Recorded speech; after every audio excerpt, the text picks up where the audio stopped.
Lampu kecil macam ni baru mudah untuk korang simpan standby mana-mana. Standby dekat toolbox, bila waktu kecemasan, bila korang buat kerja dekat tempat gelap, pakai je lampu ni.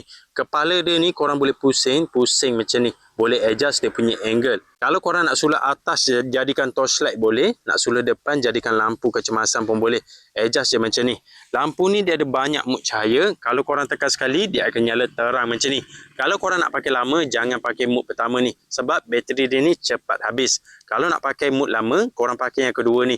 Bateri dia ni lebih tahan lama sebab lampu ni lebih malap. Bahagian depan pula dia ada sebiji lagi lampu. Kalau korang tekan lama-lama, lampu oranye dia akan nyala macam ni.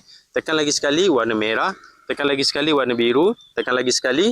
Yang ni dia akan klip-klip, boleh jadikan lampu kecemasan. Lampu ni walaupun saiz kecil, tapi dia ada lengkap dengan spek yang padu. Dia ada display bateri macam ni. Mudah untuk korang tahu bila nak cas, bila bateri lemah, korang boleh tengok dekat sini. Memang function. Kalau korang nak gantung dekat besi, lampu ni memang sangat mudah sebab kaki dia ni jenis magnetik. Tampal dekat besi, korang boleh terus buat kerja. Kalau korang gantung dekat tempat yang tak lekat dengan besi, pakai je dia punya cakup macam ni. Gantung dekat kemah pun boleh, mudah untuk gantung mana-mana. Jadi kalau korang nak cari lampu mini yang mudah untuk simpan, korang boleh cek lampu mini yang kecil ni. Walaupun saiz kecil tapi padu.